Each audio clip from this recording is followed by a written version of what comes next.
স্বাগতম সবাইকে Bangla link digital ওয়ার্ল্ডে। কি যেন বাকি আছে?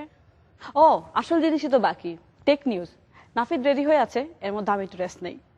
নাফিদ, তোমার পালা।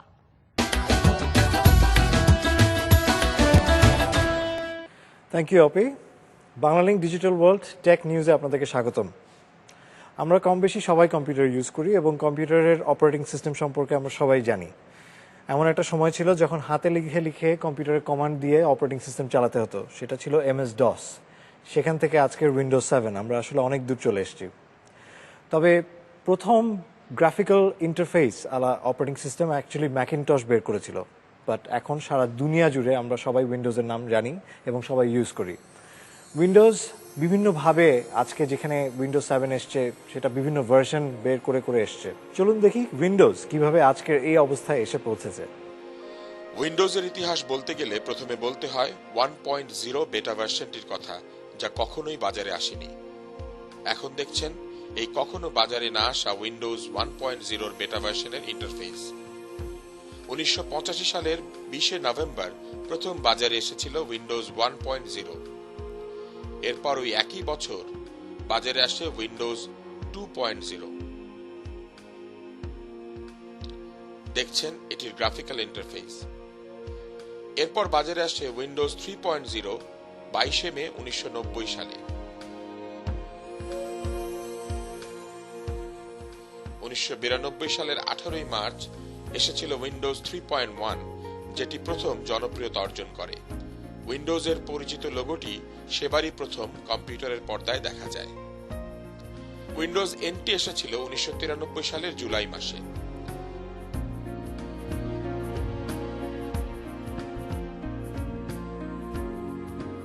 NT-র 3.5 ভার্সনটি বহু আগে এলেও এটি জনপ্রিয়তা পায়নি।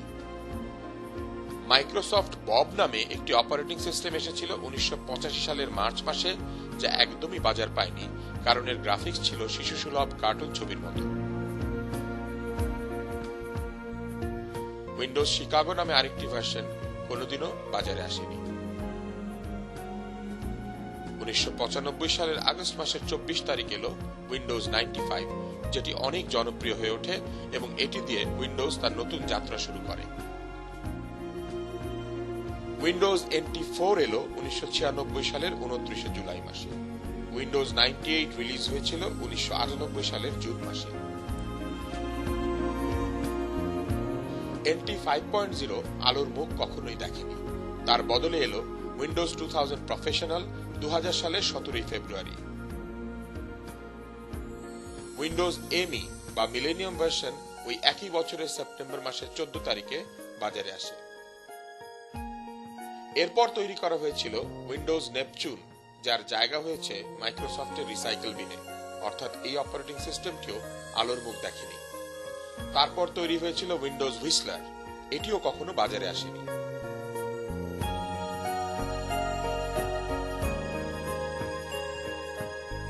2001 সালের অক্টোবরের 25 তারিখ এসেছিল XP, যেটি এখনো উইন্ডোজের সবচাইতে জনপ্রিয় ভার্সন।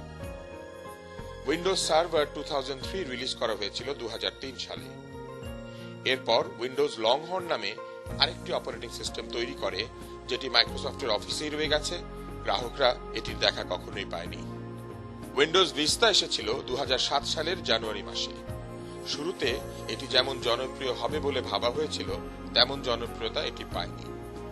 এরপর উইন্ডোজ লংহর্ন সার্ভার নামে একটি সফটওয়্যার তৈরি করে, এটিও শেষ পর্যন্ত গ্রাহকদের কাছে আসেনি। অল্প কয়েকদিন আগে বাজারে এসেছে উইন্ডোজ 7। এটির ভবিষ্যৎ নিয়ে এখনই কোনো মন্তব্য করা যাচ্ছে না।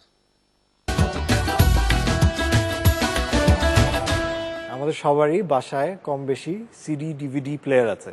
তো আসুন আজকের টেকনোলজি টিপস সেকশনে আমরা দেখি কিভাবে এই সিডি ডিভিডি প্লেয়ারের যত্ন নিব আমরা। সিডি ডিভিডি প্লেয়ারে আমরা অনেক ধরনের মুভি প্লে করে থাকি, তবে একটা জিনিস সবচেয়ে বেশি মনে রাখতে হবে যে কোনো স্ক্র্যাচ পড়া বা চলটা উঠে যাওয়া বা কোনো ভাঙা বা ফাটা আছে এরকম কোনো সিডি বা ডিভিডি আমরা কখনোই যাতে আমাদের প্লেয়ারে প্লে না করি, তাহলে সেটি প্লেয়ারটাকে নষ্ট করে দিতে পারে।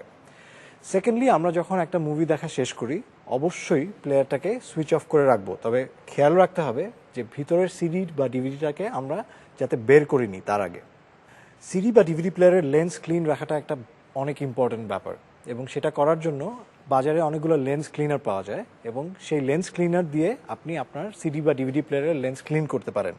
আর আপনি যদি একটু অ্যাডভান্সড ইউজার হয়ে থাকেন তাহলে সিডির কভারটা খুলে একটি কটন টেপ দিয়ে লেন্সের উপরের জায়গাটা পরিষ্কার করে নিতে পারেন। সিডি যে শুধু আমরা সিডি প্লেয়ার বা ডিভিডি প্লেয়ারে দেখি তা ঠিক না, আমরা কম্পিউটার বা ল্যাপটপেও সিডি বা ডিভিডি দেখে থাকি। তবে কম্পিউটারের যে ডিভিডি রোম আছে বা সিডি রোম আছে সেটি আপনি কখনোই নিজে খোলার চেষ্টা করেন না। সবচেয়ে বেস্ট ওয়ে হলো একটা সিডি বা ডিভিডি ক্লিনার দিয়ে ওই লেন্সটা পরিষ্কার করা। আপনারা কেন এতক্ষণ ধরে অপেক্ষা করছেন সেটা কিন্তু আমি জানি, কুইজের জন্য না? কুইজে অংশ নেওয়ার নিয়মটি আপনাদেরকে জানিয়ে দিচ্ছি আবার। আপনার মোবাইলের মেসেজ অপশনে গিয়ে DW লিখুন, স্পেস দিন, তারপরে সঠিক উত্তর A অথবা B অথবা C এবং পাঠিয়ে দিন 4567 নাম্বারে। সঠিক উত্তর পাঠাতে পারেন বাংলা লিংকের যে কোনো নাম্বার থেকে, এবং উত্তর পাঠাতে হবে এই অনুষ্ঠান প্রচারের ঠিক 4 দিনের মধ্যে। আপনার জন্য আজকের কুইজ।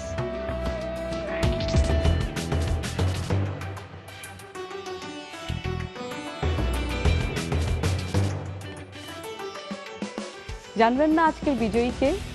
তার আগে চলুন জেনে নেই গত পর্বের প্রশ্নটা কি ছিল।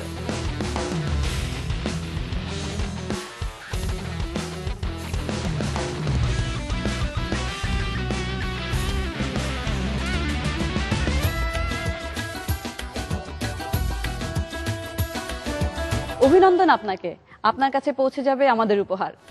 আগামী সপ্তাহে আরো নতুন কিছু নিয়ে আবারও হাজির হব আপনাদের সামনে। আজকে এই পর্যন্তই।